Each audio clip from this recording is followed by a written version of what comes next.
When my phone rang at 10 minutes past 4 on Thursday, I knew what the message would say, but I looked anyway. It was from my private investigator, Emerson Burke. Emerson Burke. My wife was Martha Harrington. She was a wife, mother, sister, daughter, and friend, but she was also a senior partner at Willington & Compton, a prestigious law firm in Hartford. As senior partner, Martha was in charge of managing the affairs of the 7 junior partners.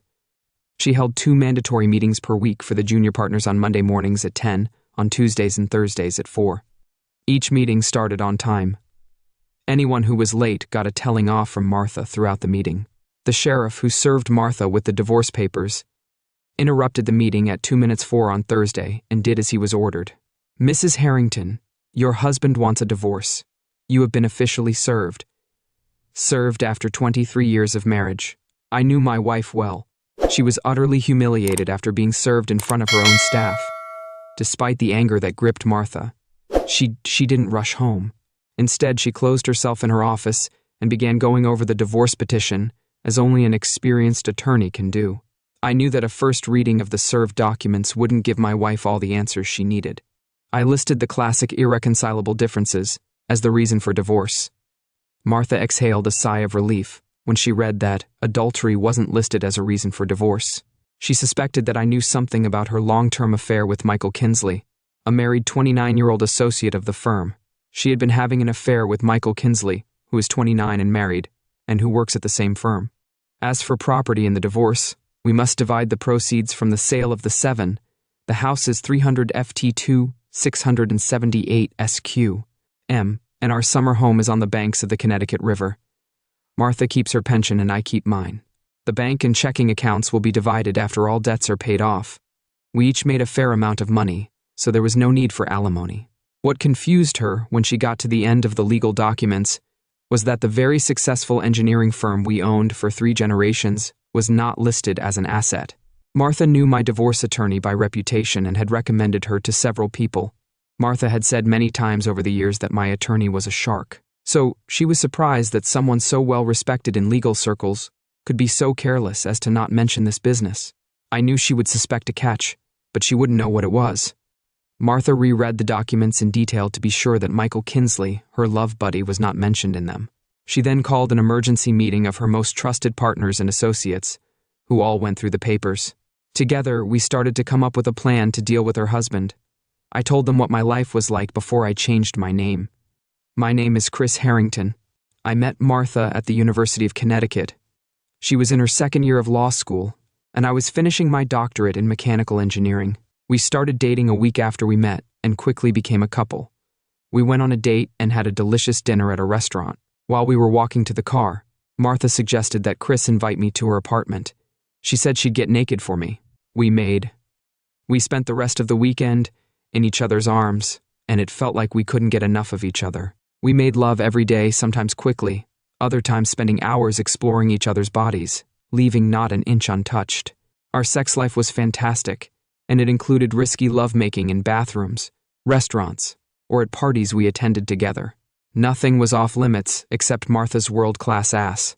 We both agreed that we would never include others in our sex life and would remain an exclusive couple. We officially reaffirmed our vows to each other when we promised to love, honor, cherish, and remain faithful to each other at our wedding, which was 2 weeks after we both got our degrees. Our wedding was quite big, and it was held in Martha's hometown of Portland, Maine. The reception was at the wedding venue, and it was held under the awnings on a warm, clear summer night on the rocky coast of Maine. We went on our honeymoon to Aruba, and we came back without any tan lines on our bodies. Martha applied to several Hartford law firms before she graduated, and 2 weeks after we got back, she was offered jobs in Willington and Compton. We spent the next 2 decades falling more and more in love, raising 2 wonderful children and balancing career and family. I took over the reins of our family business and bought my father's stock when he retired 12 years ago. Martha became a junior partner in his law firm 7 years after starting, and a senior partner in her 16th year. Life was great until it all came crashing down a little over 3 years ago. I received an anonymous letter at the office. The envelope was addressed to me with the words "personal and" on it. The note inside the envelope said, "Your wife is making love to Michael Kinsley," and had a picture of Martha and Michael in the doorway of a motel.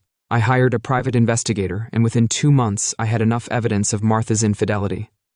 After another month of thinking, planning, and pretending to be a loving friend and devoted husband to Martha, I got my team together, my detective, my divorce attorney, my business attorney, and I told them what I wanted to do and that it might take a few years to get what I wanted. Their job was to make sure my actions were legal and couldn't be used against me in the divorce. After the second message from my private investigator came at 6:10 that afternoon, Michael Kinsley had been served 2 weeks earlier.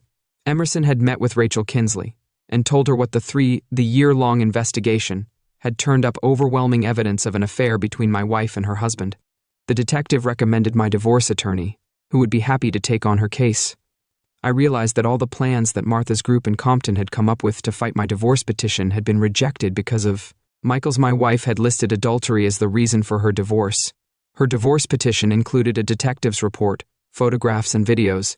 It was a very thorough package of evidence. The garage door of our house rattled at 8:10 p.m. It had been 4 hours since Martha had been served.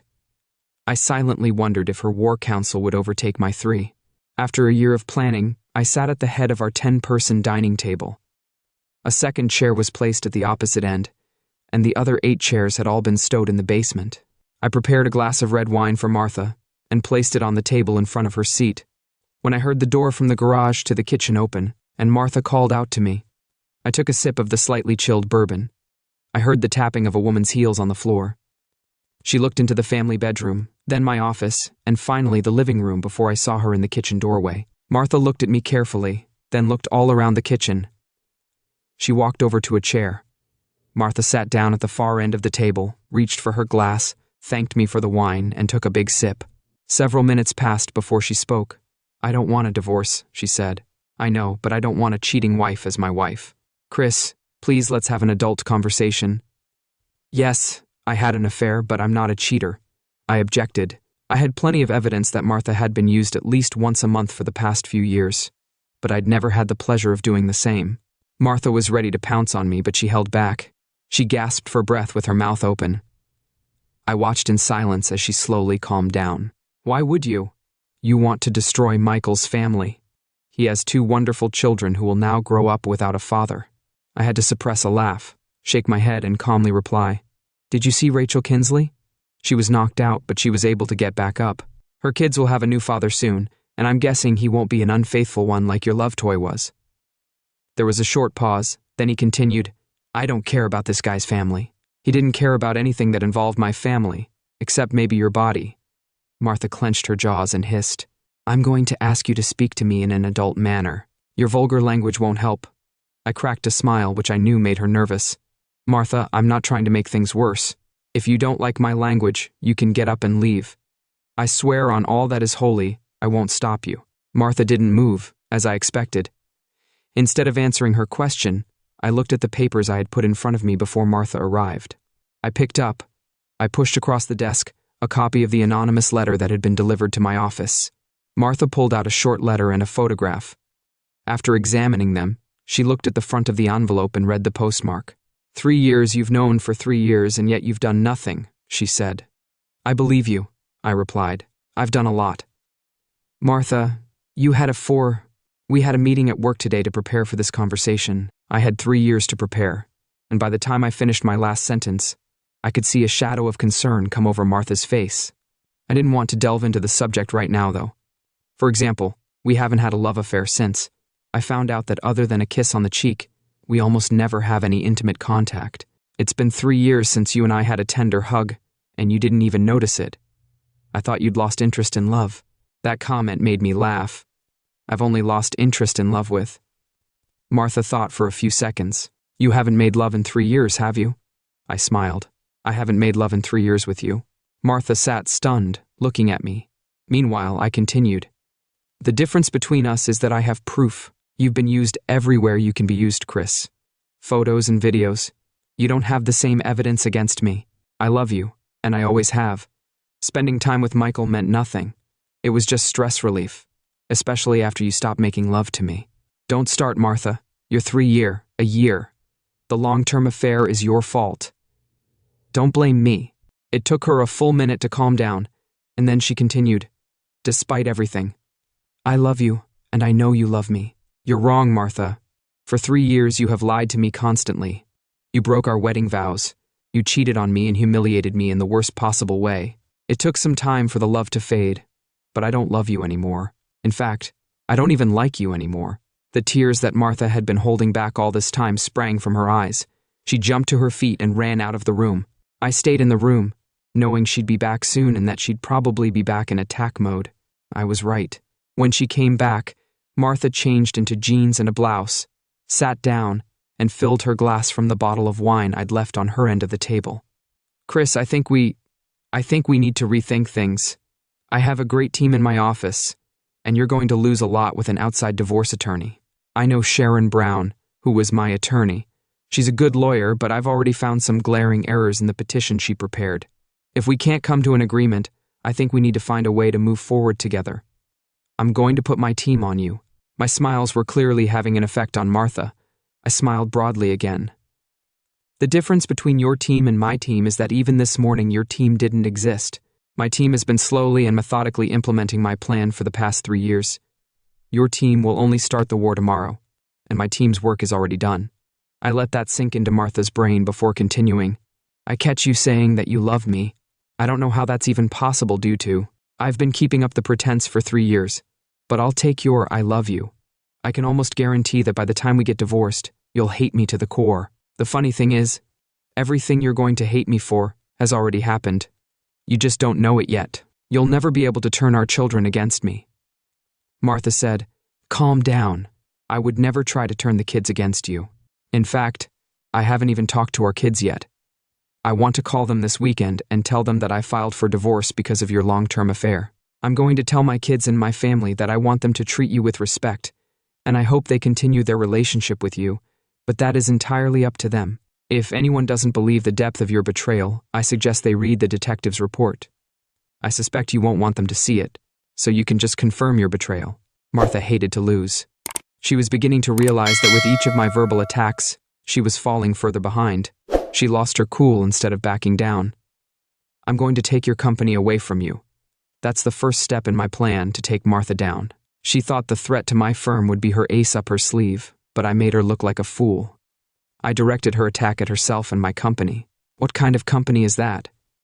She looked at me as if I had 2 heads and grinned. Precision engineering. My grin lasted for a while. In fact, she shouted before I replied, "What are you grinning about?" I spoke in a very condescending tone. "Honey, don't you remember 2 years ago when we sold this company to the Swedes? That was illegal. It's illegal, and I'm going to get you for that. The company is a family asset, and I didn't agree to the sale. You didn't agree to the sale, but you did give me an extended power of attorney for everything to do with the company. Actually, your firm gave it to me. I used the power of the attorney, made the sale, and invested the money in overseas accounts every year. When you signed our family tax documents, you knew about this sale and the movement of money. It'll be tough to find that money after 2 years." Martha was concussed. She sat there, her mouth moving like a fish blowing bubbles. I got up, left the room, and went upstairs to the guest room, locking the door. I stripped down to my underwear, sat on the edge of the bed, and finally cried the next morning at 3. The alarm clock rang. I got out of bed, showered, and headed to the airport to fly to Florida to prepare for bachelorhood. I bought a condo in Clearwater Beach, across the bay from Tampa, that evening. I shocked Martha, as I expected. It took Martha and her legal team several weeks of reviewing legal documents and financial statements before they realized that some $34 million from the sale of the company no longer fell under the jurisdiction of U.S. Bank, and therefore would not be part of the divorce settlement. Came as a shock to her. Given our family traditions throughout our married life, I had assumed that the religious and spiritual aspects of my plan would work. However, 5 weeks later, on the Friday after Thanksgiving, Black Friday, I was proved wrong. Martha was very close to Edith, her maternal grandmother. Edith always arranged weekly outings just for the 2 of them. As the decades passed, Martha took the initiative to keep them together. In recent years, Martha traveled to Portland, Maine, at least once a month to visit her. Martha would also pick up her grandmother from the nursing home, where they would have lunch together. If Edith was up to it, they would go to the mall. For the past 15 years, Martha has continued a tradition started by Edith displaying the family's 175-year-old collection at Christmas every year on the Friday after Thanksgiving. Martha would go to the local bank and get the 24 figurines that made up the nativity from a very large safe. Each figurine was individually encased in a velvet box. The children and I would go outside and pick up 12 trillions Christmas trees, 3 under at 66 centimeters. Our family needed a whole day to decorate the house. The highlight was the crush, in the center of which was a table covered with straw placed between 2 trees. 3 rows of flowers were placed in front of the table to protect the valuable figurines from guests. Once everything was ready, Martha would stop in front of her favorite Christmas scene and shed a few tears during the holiday season. She cried every time she looked at it. She once told me that it was her happy place and that it reminded her of all the joys in her life. This scene overwhelmed her with memories of the past. We would leave the decorations in place until we had to go back to work after the holiday season. On that day, the whole family would dismantle and put away the decorations. Martha carefully packed each ornament and placed the boxes on the kitchen table. The next day, she would stop by the bank on her way to work and put the boxes back in the safe until they were needed the following year. Most of my plan to divorce Martha didn't require the past 3 years. All but one element was completed within the first year. For the past 3 years, I had planned my business trips for the beginning of the new year. Martha knew that my flight usually didn't leave.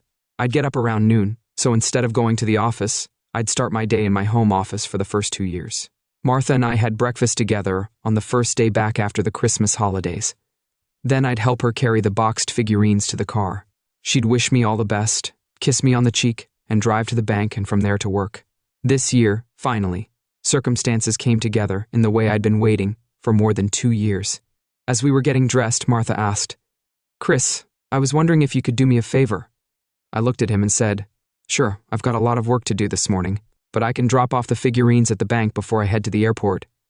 That's easy enough, I thought, and I'll take care of it. Just as I thought, the message from Martha arrived shortly before noon on Friday, just after Thanksgiving. "Martha, where the hell are my figurines?" I laughed so hard that coffee flew out of my nose at that moment. My old neighbor, who's divorced, came out of my room just as a stream of coffee was flying out of me.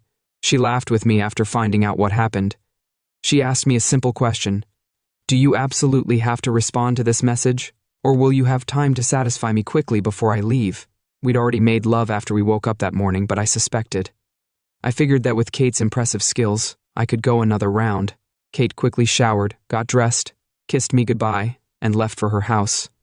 After she left, I checked my phone and found several more messages and unanswered phone calls from Martha, her family members, and our children. I didn't want to talk to Martha, but I decided it would be much easier. I decided it would be easier to call her than to talk to everyone else. "What the hell took you so long to call me back?" Martha hissed, answering my call.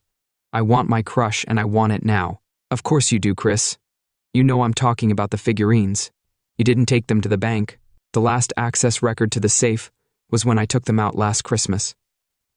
Before she could continue, I asked why you didn't return them this year. As you remember, you agreed to take them to the bank. "Instead of me, Chris, please give me back my treasure." "I'm sorry, Martha, but you're wrong. I remember putting the boxes in the boot of your car before I left for work, just like I do almost every year. What are you trying to get out of me? It's pretty incredible that you're refusing to take any responsibility for your life. Bye-bye, Martha." I wrapped up the call and told everyone who called me today the same thing. I called them with the same message. Martha is trying to cause me problems as the court date approaches. I don't know if anyone believed me, but I was sure that no one had proof that I was the one and Martha was trying to cause problems for me, as our divorce was finalized 14 months later. She fought me every step of the way and put up roadblocks along the way. She even got the police and insurance investigators involved in the disappearance of her car crash. My only comment about it was that I put all 24 boxes of figurines in the boot of her car. I'd be surprised if she believed me. If any of them believed me, they couldn't prove that I was the one who took Martha's family heirloom. Martha and I saw each other a few times at events our children attended. We were reserved with each other but tried to keep our distance. 14 years after our divorce, I learned that Martha was unsuccessfully trying to fight an aggressive form of breast cancer. Martha was nearing the end of her life, and our daughter called to ask if I would like to visit her mother while I still had the chance. When I walked into the hospice room the next day, Martha was asleep. I watched her for almost an hour, and I had to hold back tears as I thought back on our time together. I must have been thinking hard because I flinched. When I heard her voice, "You were right." I looked at the smiling face of my one true love and smiled back. Of course I was. I was always right, but I was curious to know what you meant by that. Her faint smile flickered as she spoke. "You told me that my love for you would turn to hate by the end of the divorce, after all the horrible things I did to you and our family. Family. I have to admit that I hated you for a long time. Just like I hated you, Martha." Her smile returned, and we laughed together. "Chris, do you still hate me?" I thought for a moment, and then realized that hate takes too much energy. After a while, I didn't have the energy for it. "What about you, Martha?" She started nodding in agreement before I even finished my words. "I agree." While the hatred stops being worth the effort, we talked for about 2 hours. I was finishing up and remembered a very old story about when our children were little. I looked up and saw that Martha had fallen asleep. My first inclination was to leave, but I changed my mind when I realized that this was probably the last time I would ever see her alive after sleeping. Martha woke up for an hour and we chatted some more. We were both laughing like fools when our son Brian walked in, followed by his wife Sue and our 3 grandchildren. I could tell straight away that Brian was excited that I was visiting his mum. I didn't stay long because I wanted Brian and his family to be able to have Martha's full attention. I said goodbye and gave Martha a kiss on the lips. Then I turned to leave, but she called out to me, "Chris, can I ask you a favor?" I gave her a brief nod of agreement and she looked at Brian. "Chris, give your father and I a minute," she said. Brian and Sue gathered their children and walked out, leaving us alone. Martha continued, "I would like Brian's family and Rose's to take turns showing the nativity scene. Do you think that would be possible? Can you help make it happen?" "I wonder if it would be possible for the family to take turns showing the nativity scene. Do you think you could help make it happen?" Black Friday 2018. While many families spent the Friday after Thanksgiving looking for bargains at the local mall, my entire family spent the day at my daughter's house. Rose's family, along with her brother Brian and his family, as well as her grandfather and I, spent the day decorating the house. We lit candles and wreaths on every window, lit lights on the bushes surrounding the front yard, and scattered Christmas trinkets in every room on the first floor of the house. We all agreed that the creche display case would be in Rose's family room. We decorated 2 large 12 FT trees outside and placed a table covered with straw between them in front of the trees. We put 2 trees outside and put a table covered with straw between them in front of the trees. 3 rows of flowers served as a protective barrier, and we spread out 24 paintings of Martha's nativity on the table. Before I left for the evening, I took one last look at the figurines. Brian and Rose joined me, and I got a bit emotional as I remembered Martha from years ago. She used to stand in front of the tree crying and saying that this was her happy place.